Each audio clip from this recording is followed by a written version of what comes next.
Hello friends and welcome to tasty recipes with Dhanashree. आज मी तुम्हाला मटकीला मोड कसे आणायचे, मोड आलेल्या मटकीची उसळ कशी करायची आणि उसळची मिसळ कशी करायची हे सगळं दाखवणार आहे। हे इथे मी मटकी घेतली आहे, रॉ मटकी आपली कुठल्याही किराणा मालाच्या दुकानात सहज मिळून जाते। आता मी ही स्वच्छ धुवून घेणार आहे। स्वच्छ धुवून त्याला आपण ओव्हरनाईट झाकून ठेवणार आहोत। मटकीमध्ये भरपूर प्रकारे लोह असतं। हिमोग्लोबिन वाढवण्यासाठी किंवा हाडं मजबूत ठेवण्यासाठी मटकी उपयोगाची नक्कीच आहे। सो तुम्ही तुमच्या आहारात अधूनमधून कडधान्य, मटकी, मोड आलेली मटकी स्पेसिफिकली ठेवली पाहिजे। मोड आलेली मटकी नुसती शिजवून तिखट मीठ घालून सुद्धा खूप छान लागते। तुम्ही तशाही प्रकारे खाऊ शकता। उसळ आपण रेग्युलरली खातोच, मिसळच्या फॉर्ममध्ये पण खाऊ शकता। मोड आलेली मटकी खरंच एक आरोग्यदायी गोष्ट आहे आपल्यासाठी। शरीरातली हाडं मजबूत ठेवायला मदत करते, तसंच पौष्टिक खूप आहे। बाकी काही म्हणजे बाकीचे काहीतरी क्रंची वेगळ्या गोष्टी खाण्यापेक्षा मोड आलेल्या मटकीचा चाट आपण करून नक्कीच मुलांना देऊ शकतो। हे खूप पौष्टिक असतं आणि मोड आलेली मटकी खरंच मुलं आवडीने खातात।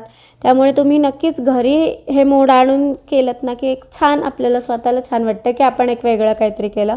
सो तुम्ही नक्की मोड आणून करा। मी धुवून घेतली स्वच्छ मटकी, त्याच्यात मी पाणी घालून ओव्हरनाईट ठेवलं।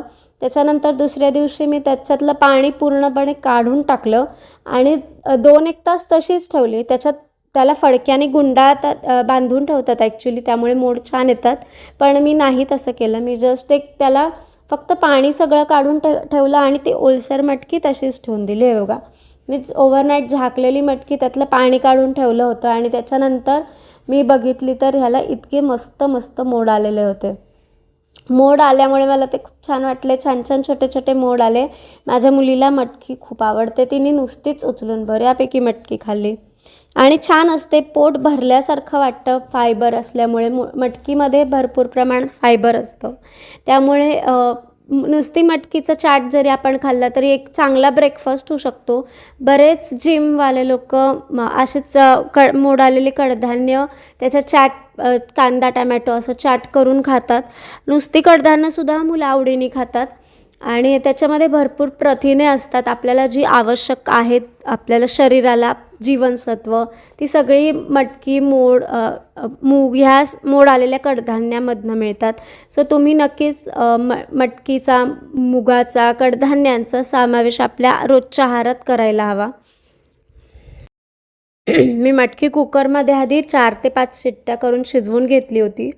त्याच्यानंतर त्याच्यात थोडी गार झाल्यावर फोडणी केली। कढईमध्ये तेल, जिरं, मोहरी, हळद, हिंग, लसूण, कांदा हे असं व्यवस्थित परतून घेतलं चांगलं खरपूसपणे। त्याच्यामध्ये नंतर शिजवलेली मटकी आणि पाणी घातलं आणि छान त्याला उकळू दिलं। त्याच्यानंतर मी त्याच्यात लाल तिखट, मीठ आणि मिसळ मसाला मिळतो बाहेर बाजारात, तुम्ही कुठूनही अरेंज करू शकता। मिसळ मसाला खूप टेस्टी लागते। मिसळ मसाला घातला आणि मस्त त्याला खदखदून वाफ येऊ दिली। जस्ट एवढंच सिंपल रेसिपी केली आणि ही मटकीची भाजी, उसळ तयार आहे। मटकीमध्ये भरपूर प्रमाणात ऑक्सिडंट्स असतात, त्याच्यामुळे रोगप्रतिकारशक्ती वाढायला मदत होते आणि शिवाय मटकीचा ग्लायकोनिक इंडेक्स कमी असतो, त्याच्यामुळे ब्लडमधली शुगर जी आहे ती कंट्रोल राहायला मदत होते। त्यामुळे शुगरवाल्यांनीसुद्धा आणि डाएट कॉन्शियस लोकांनीसुद्धा मटकीचा समावेश केला पाहिजे आहारात। आता मी इथे फरसाण काढून घेतलं आहे, त्याच्यावर मी मस्त स्प्रिंग ओनियन घातलेत आणि मी त्याच्यावर ही मटकीची उसळ घातलेली आहे आणि अशा प्रकारे मी घरच्या घरी मिसळ तयार केली आहे। सो तुम्ही रेसिपी नक्की ट्राय करा, कमेंट करा कशी वाटली आणि बघत राहा tasty recipes with Dhanashree. Channel subscribe करायला विसरू नका।